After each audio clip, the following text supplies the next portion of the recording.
Sentil sana, sentil sini, bahas semua sisi. Jangan sampai emosi, bual-bual di warung kopi. Jangan lupa teguk kopi. Yang penting semua happy.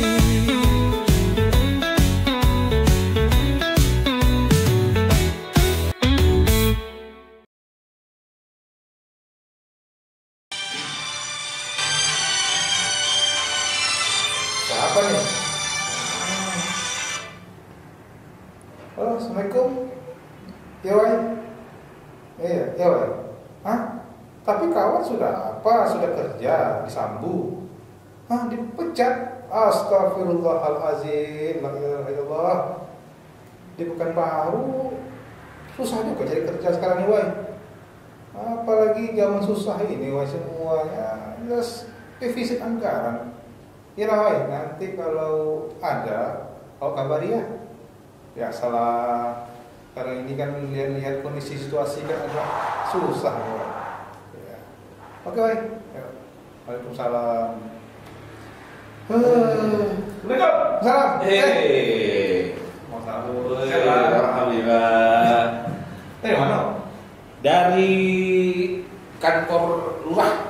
Oh iyalah, banyak urusan di sini nampaknya. Bukan ngurus apalah, surat-surat apa namanya, izin. Ada tetangga minta tolong temani, dia mau buka usaha gitu, jadi ngirim surat apa namanya, ngurus surat PIRT atau apa gitulah, ya kan. Jadi itu Selesai? ya nggak lama lah. Iya, karena kan pemerintah ini kan menggalakkan pelayanan prima. Iya, ini sekarang kan kondisi ekonomi kita kan tahu lah, ya kan.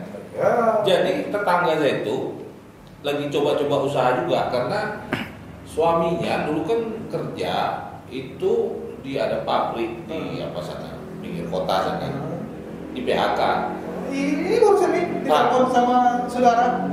Kenapa? Di PHK disambung di di Inhil. Ya. Kan PHK juga. PHK besar. Luar biasa. Salah satunya keluarga waktu usahanya tuh. Assalamualaikum. Waalaikumsalam. Pak Ustadz. Waliman. Sibuk betul nampaknya. Pak Ustadz Alit Wahdeman. Iya, dia ada. Mana kopinya nih? Udah dipesan tadi. Itu atau Sari. Kalau Sari, kita yang datang lambat. Tapi kalau dia ngomong lemat, langsung datang kok gitu. Dari tadi dia minta begini kan. Pasoknya ada sama dia. Minum. Aduh. Ada passwordnya ya. Jadi gitu. Nah, jadi karena suaminya di PHK, sekarang suaminya ini ngojek lah, ojol. Istrinya kena melihat situasi kayak gitu tuh, mau coba-coba bantu menambah penghasilan suami lah, usaha. Jadi dia buat semacam keripik ubi gitu. Ya, UMKM. Karena itulah, kan harus kalau dia mau ngedar harus jalan terus. Harus jalan terus. Walaupun di saat kondisi negara ini yang hancur-hancuran ekonomiannya. Ini cerita apa? PHK. Saudara kena PHK. Bingung juga awak dengannya. Ceritanya sedih gitu ya. Iya, sedih betul nampaknya. Saya bacanya di totalnews.co.id. Dinas Ketran Riau terima lapor ada 3.108 pekerja di Inhil kena PHK. 3.100. Jadi nampaknya makin berat ini Waliman, ekonomi kita ini. Iya, jadi pertama memang ini kan kebijakan dunia ini berpengaruh. Karena ada pemberlakuan kebijakan Trump dulu kemarin, itu kan berimbas ke industri dalam negeri juga. Kalau secara nasional, Riau ini memang pada urutan kedua jumlah PHK tertinggi. Kedua setelah di Indonesia. Luar biasa. Kedua. Dari 3.000 lebih. Dan itu naiknya dari periode Januari ke Februari itu hampir 1.000% jumlah PHK. Dan ini sudah di apa tadi itu mungkin di Inhil itu. Dan ini kan sudah di ditanggapi serius oleh Gubernur Riau Pak Abdul Wahid, mengatakan salah satu penyebabnya itu adalah karena bahan baku. Kalau istilah sawitnya sedang trek sekarang itu. Kalau kelapa itu mungkin sedang tak berbuah gitu. Sehingga bahan baku ini berakibat produksinya itu tidak ada dan harus mem-PHK karyawan. Tapi kalau di Inhil itu setahu saya oleh mana ya? Itu kalau trek mungkin nggak sampai harus PHK ribuan orang gitulah. Tapi ini kalau saya lihat ini kan memang usia kebun kelapa di Inhil itu sudah tua-tua itu kalau saya lihat. Karena beberapa waktu lalu saya sempat ke Inhil itu melihat tanaman-tanaman kelapanya itu memang sudah tua-tua gitu. Ya, Jadi karena begini, kan orang Inhil nih. oh iya. Abang aku punya kebun kelapa sana. Karena trennya gini, trennya tahun-tahun sebelumnya harga kelapa itu sangat turun rendah. Jadi orang malas ngurusnya. Itu juga mungkin penyebabnya. Tetapi terlepas, ini kan sudah ada nih. Iya. Sudah ada yang di PHK, itu baru yang terdeteksi baru di satu perusahaan. Kita belum terdeteksi di perusahaan lain. Seperti di Siak, Siak itu ada beberapa industri besar itu kan. Kemudian di Pelelawan itu juga ada beberapa industri besar. Kita belum terdeteksi ke sana. Di Pekanbaru sendiri kita belum dapat datanya, tetapi yang jelas ini akan berakibat terhadap ekonomi masyarakat. Iya. Riau secara umumnya. Jadi gubernur ini memang agak pusing 7 keliling juga dibuatnya nih. Ini tambah lagi kalau kemarin kan gara-gara ada defisit aja itu udah 7 keliling. Ini bisa 9 kali dia keliling ini. Tambah lagi kan kemarin belum cerita soal PHK itu. Iya. Itu baru gara-gara defisit ya kan. Antara belanja yang direncanakan dengan rencana pemasukan ternyata lebih besar, istilahnya itu lebih besar pasak daripada tiang ya kan. Udah dibuat perencanaan belanjanya sekian, program proyeknya sekian, tahu-tahu yang masuk hilang semua kan. Bagi hasil cuma 200 miliar dari 1,5 triliun gitu kan.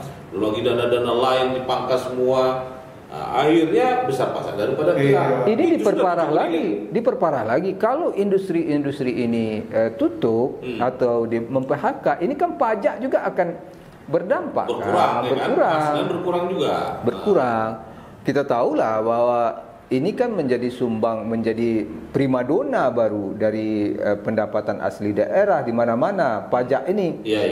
Dan kalau ini sudah masyarakatnya sudah tidak ada daya beli lagi, kemudian untuk keperluan-keperluan primernya saja tidak terpenuhi, apalagi yang sekunder. Apalagi nak berbelanja ke mall, apalagi nak pergi nonton ke bioskop. Sedangkan untuk makan aja mereka terancam kan gitu. Efek domino lebih luar biasa. Artinya kan kalau daya beli masyarakat itu meningkat, artinya belanja yang meningkat, kan semua barang yang kita beli, terutama yang agak mewah lah, itu kan makin tinggi dia, makin besar pajaknya. Gitu. Kalau kita ngopi di sini, ya kan, dengan ngopi di tempat yang ada merek-merek ternama itu kan beda tuh pajaknya. Nah, kita aja di sini paling berapa lah pajaknya retribusi tagih sama Pemko tuh kan? Kalau mungkin enggak mungkin. Kalau di pemerintah kota kan yang omset di bawah ada standar tertentu itu kan tidak dikenai pajak malahan. Kayak industri kecil ini kan tidak dikenai. Artinya dengan kondisi sekarang kan orang mengurangi lah nongkrong-nongkrong di KP mahal itu kan. Tapi kita berharap memang Pak Gubernur beserta dengan timnya tentunya ini harus segera mengambil langkah konkret ini untuk mengatasi ini.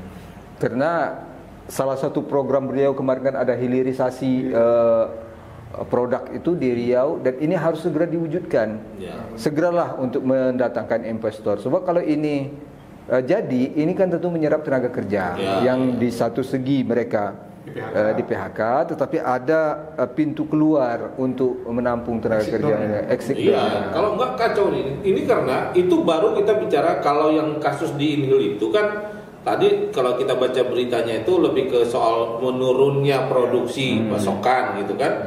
Nah, itu belum akibat dampak Pak Trump Trump di Amerika itu kan. Itu saya baca juga kemarin kalau dampak dari tarif yang dikenakan Amerika itu banyak juga produk ekspor kita yang kena. Selama ini, Pak Leman, Bung Badil, Indonesia itu kalau transaksi dengan Amerika itu baik ekspor impor itu kita surplus sebenarnya. Artinya kita ekspor lebih banyak daripada impor.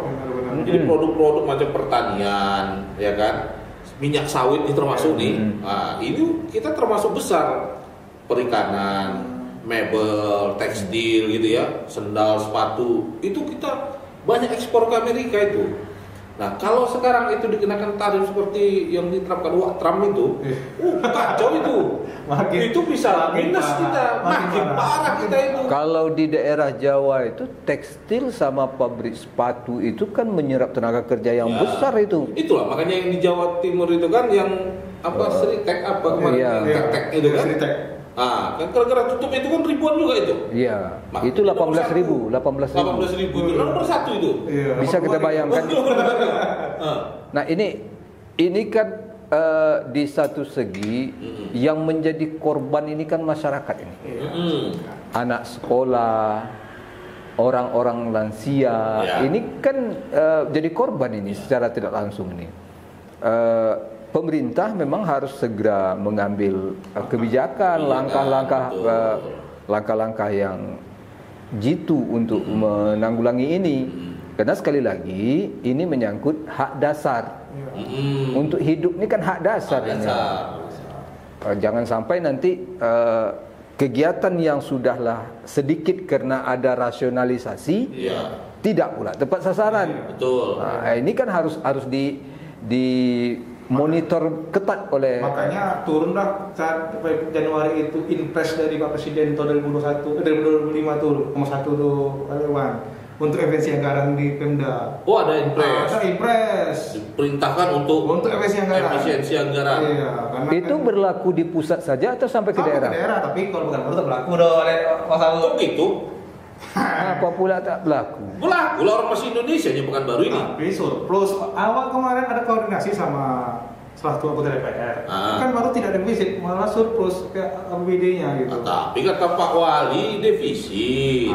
Itu makanya kata pejabat-pejabat defisit. Kata DPRD Kota Baru itu tidak defisit. Ini mana yang betul, ini agak bingung. Mungkin cara pandangnya mungkin yang agak berbeda. Iya, sama dan waktu gubernur dan wakil gubernur itu berbeda pendapat. Satu bilang defisit 3,5 triliun. Tapi begini Bang Saud, sebetulnya ini kan harus satu pendapat ini.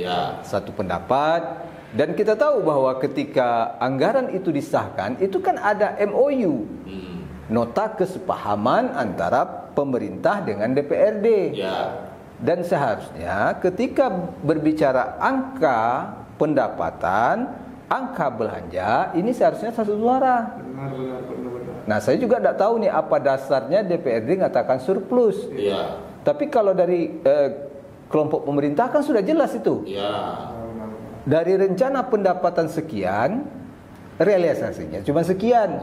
Sementara rencana belanjanya sekian. Maka tak tercukupi, maka ada defisit. Nah, kan gitu. Nah, DPRD kita tidak tahu nih gimana jalan keluarnya. Apakah mereka punya sudut pandang yang berbeda dengan yang ada di pemerintah? Cuman sekali lagi, walaupun itu sedikit barangnya, harus dimanfaatkan dengan sebaik-baiknya oleh pemerintah. Nah, saya baca ya. Menurut saya kata beliau nih, tidak ada defisit anggaran sebab APBD 2025 bertambah dari 3,020 triliun saat MOU Pemko dengan DPRD menjadi 3,211 triliun. Ada penambahan sekitar 190 miliar. Di mana defisitnya? Itu menurut mereka. Mungkin kita kan tidak tahu nih. Memang secara angka pendapatan, angka APBD itu bertambah. Tetapi dia tidak lihat nih, belanjanya bertambah tidak? Iya kan? Kalau belanjanya bertambah, kalau dia cuma 3,2 tadi katakan tadi, tapi belanjanya sampai 4, ini kan defisit. Mungkin di awal belum ada masuk dari sana dari sini, setelah diakumulasi jadi angka 3,2 2. Tetapi setelah dihitung ulang ada tunda bayar di sana, ada kewajiban pokok di sana mungkin yang harus ditanggulangi, sehingga ternyata pengeluarannya lebih besar lagi. Maka timbullah angka defisit ini. Ini ganti beliau nih. APBD 2025 bukan baru melimpah ruah. Ini agak ngeri-ngeri, agak ngeri-ngeri sedap juga nih. Sementara secara nasional kita tahu nih, sampai semalam pun Pak Prabowo masih menyampaikan instruksi efisiensi. Tapi kalau dipikir-pikir ada logisnya juga itu. Karena kan kalau kemarin heboh berita mobil dinas itu bisanya beli. Ya kan? Iya juga. Tapi nggak tahu lah ya kita Saya nonton di salah satu ngomong warung kopi aja jadi kan. Hanya Pak Wali dan Ketua DPRD lah yang betul-betul tahu. Iya, kita tahu. Saya nonton di salah satu TV swasta tuh. Agak kaget juga saya nengoknya. 5 unit katanya ya. 5 unit dengan anggaran yang besar juga kan. Tapi sekali lagi mungkin ada urgensinya untuk belanja ini. Ya nggak tahu lah kita. Cuma di sinilah kita berharap. Ini kan dalam kondisi realnya.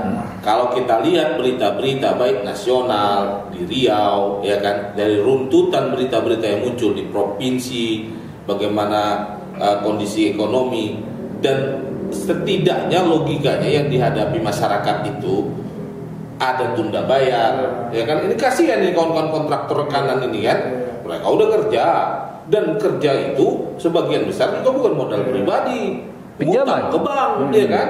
Tahu-tahu tak dibayar, tentu bertambah bunga utang bank itu.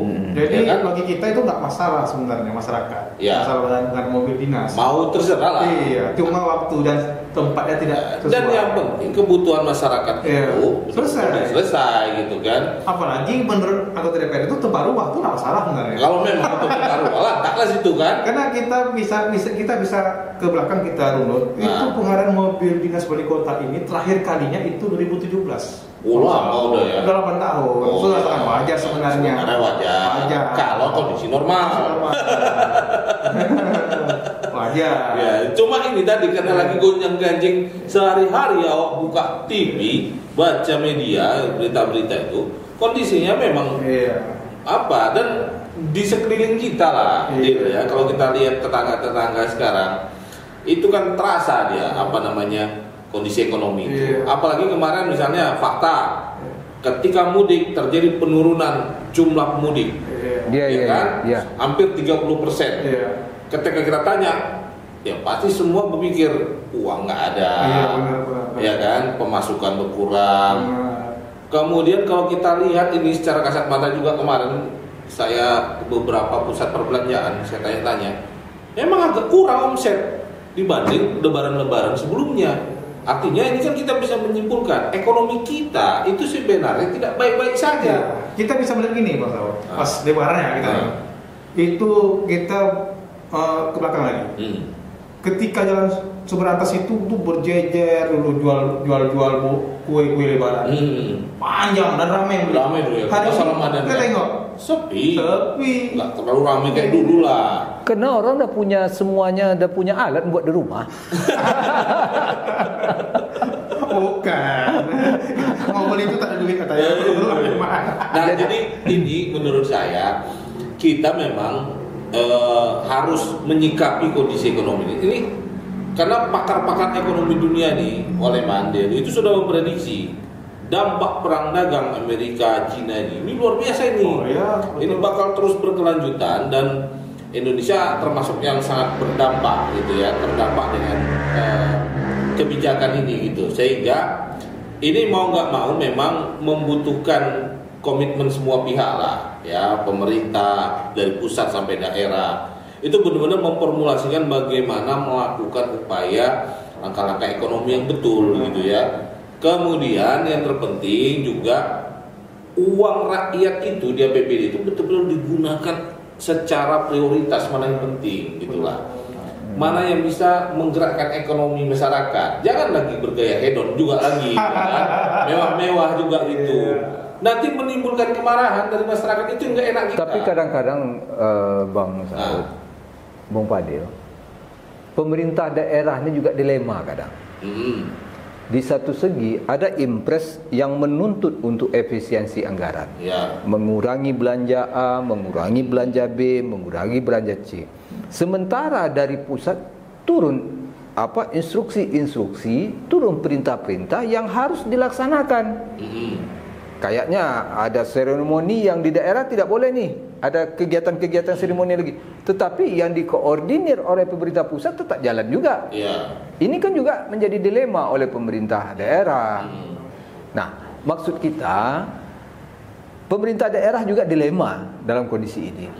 Mereka sudah ada beban janji politik terhadap masyarakat. Iya kan? Ini kepala daerah kita baru loh, baik provinsi maupun kota, kabupaten kota. Mereka ada janji politik yang harus mereka tunaikan kepada masyarakat, yang mereka sampaikan pada saat kampanye. Sementara begitu mereka dilantik, dihadapkan pada situasi seperti ini. Nah, kita sebagai masyarakat juga harus maklum dong. Jangan terlalu banyak menuntutlah terhadap pemerintah. Sepanjang hak dasar kita terpenuhi. Kita yakini bahwa setiap rupiah yang berasal dari rakyat itu dimanfaatkan untuk rakyat, kesejahteraan masyarakat. Ini yang kita inginkan. Kan agak miris juga kita ketika di berita sebelah ini ada pengadaan mobil mewah dengan angka miliaran. Kita scroll lagi, timbul di bawah ada jalan yang sangat berlumpur menuju ke pusat pendidikan, ke tempat sarana pendidikan. Ini kan dua yang sangat kontras ini. Itu. Ini juga harus bijak dong. Pemerintah juga harus bijak mencari skala prioritas untuk ini. Jadi itu. Tapi kan udah terlanjur dibeli pula ya kan. Tapi bisa tuh supaya dia nggak sia-sia, direntalkan aja. Jadi kan masuk lagi untuk daerah ya kan. Tak semudah itu Bang. Aset pemerintah. Kalau niatnya kan begitu. Saya dengar berita kemarin. Tapi Pak Wali tetap konsisten loh dengan pernyataannya. Pak Wali Agung ini, dia tidak akan pakai itu mobil. Itu salut kita. Salut lah kita. Ya mungkin dia nggak tahu sebenarnya kan, cuma masalahnya orang dekatnya gitu kadang-kadang. Inilah kadang-kadang ini kan. Cuma masalahnya karena sudah terlanjur dibeli, tak dipakai untuk apa juga? Itu makanya direntalkan aja. Jadi pemasukan. Jadi kan kadang-kadang ada tamu-tamu dari korporat misalnya kan. Rental aja lah uangnya untuk plat merah di rental. Jadi saya bingung, udah cut aja nggak dipakai tapi dibeli juga. Ini kadang-kadang lah. Jadi termasuk yang dari pimpinan DPRD katanya juga mau siap dikembalikan juga. Ya itu. Tapi kan persoalannya bukan soal dikembalikan atau tidak. Barang ini sudah terlanjur dibeli gitulah. Padahal sebenarnya kan bisa saja dibatalkan atau apalah. Tapi nggak tahu lah saya sebenarnya kronologisnya. Karena kalau saya baca-baca berita itu masih kabur juga kronologisnya ya kan. Hanya mereka lah yang tahu kan. Hanya mereka dan Tuhan lah yang tahu. Ini kita serahkanlah pertanggungjawabannya sama yang Maha Kuasa itu kan. Kalau kita ini apalah ke PHK lagi. Itu dampak contoh bahwa sekarang dengan kondisi ekonomi semua harus prihatin. Ya kita pun juga harus prihatin masyarakat ini gitu kan. Jangan juga udahlah negaranya lagi susah. Jangan banyak minta. Jangan banyak minta, jangan banyak gaya juga kan gitu. Jadi kita harus kita ajak juga lah kawan-kawan masyarakat keluarga yang kenal. Artinya sekarang kalau ada uang, ada tabungan sedikit, itu betul-betul diperhitungkan kira-kira kita jangan terlalu optimistik juga dengan kondisi ekonomi seperti sekarang. Artinya apa? Uang yang kita miliki juga harus disiasati penggunaannya sehingga lebih produktif. Jangan konsumtif lagi. Begitu ada handphone baru kan nak beli juga, gitu kan? Tambah lagi Bang Saud, ini kan ada juga kemarin berita yang luar biasa ini. Dalam kondisi sulit ini, banyak masyarakat pelanggan PLN ini yang mengeluh tagihannya ternyata membengkak juga. Oh gitu. Katanya setelah diberi diskon tahu naik lagi. Naiknya berlipat-lipat gitu kan. Kadang-kadang orang kita tuh begitu, oh lagi murah, dipakainya AC, dimati-matikan ya kan. Begitu udah nggak diskon lagi, terasa lah bengkak. Makanya kita berharap masyarakat penghebatan itu bukan hanya sekedar belanja, tetapi juga hemat listrik, hemat air. Ya, ini harus dilakukan. Air itu kan makai listrik nariknya. Kalau boros-boros tiap sebentar aja lah mencolok. Ya tak bisa tuh hari itu hemat pulsa, paling hemat. Kalau pulsa masih bisa, Bung. Hemat data. Itu deh. Itu menjadi kebutuhan. Jadi ini mungkin kita marah Gubernur Riau hari ini, Pak Abdul Wahid itu dia punya strategi. Iyalah. Pokoknya bagaimana semua dioptimalkan. Bertahanlah dulu di masyarakat ini kan, ekonominya jangan sampai betul-betul ambruk, terutama tadi kebutuhan dasar ya, makan, minum, sekolah, kesehatan gitu kan. Pelayanan publik ini tetap harus dijaga. Kalau yang so-so yang apa-apa kurang-kurangilah dulu kan, yang nggak terlalu ini gitu. Jadi masyarakat pun tetap bagaimana dalam situasi krisis ekonomi seperti sekarang, karena ini diprediksi bakal bisa seperti tahun 98 itu. Ada kemarin saya tengok di di medsos itu ada ekonom yang mengatakan rupiah ini pasti akan menyentuh 20.000 gitu. Wow, itu bahaya tuh. Itu akan sampai 20.000 gitu. Kalau ada modal belilah sekarang. Bisa sampai 20.000 kata dia kan. Ini karena ya orang bilang macam-macam lah penyebabnya ya. Ada, kalau kita nengok isu-isunya macam-macam. Ada yang bilang ini selain krisis itu di Indonesia sendiri, Wadil, itu juga ada gerakan-gerakan mau meruntuhkan presidennya sekarang katanya. Terutama mafia-mafia migas itu sekarang sedang konsolidasi kekuatan. Karena ada fakta-fakta tentang bagaimana mereka mencoba melemahkan rupiah. Ada pergerakan uang dari Indonesia ke luar negeri, IHSG ambruk, itu semua ada skenario-skenario. Wah, walau alam lah kita yang kelas warung kopi ini nggak terjangkau cuma karena nonton berita. Jadi ini lebih saya lihat nih Mas Saud akan berefek lagi PHK lagi nih kalau itu. Oh iya, itu tadi makanya kan efeknya PHK itu akan bergulir terus gitu. Jadi makanya pemerintah ini, ada ekonom bilang untuk mengatasi masalah-masalah seperti ini ya uang APBD itu diupayakan bagaimana bisa tetap menjaga ekonomi masyarakat. Misalnya program padat karya, ya kan? Program padat karya ini harus dilaksanakan supaya masyarakat yang nganggur masih bisa ada kerjaan, ada penghasilan gitu kan. Tapi kan berdampak pada kegiatan-kegiatan ekonomi lain gitu. Nah ini kemudian bagaimana pemerintah juga membuka peluang investor ya kan. Mempermudah bagaimana supaya investasi masuk, ya, kurang-kurangilah meja-meja yang untuk diurus. Pertek itu ya. Pertek kita Prabowo. Pertek lagi. Tapi ada kawan urus pertek kan.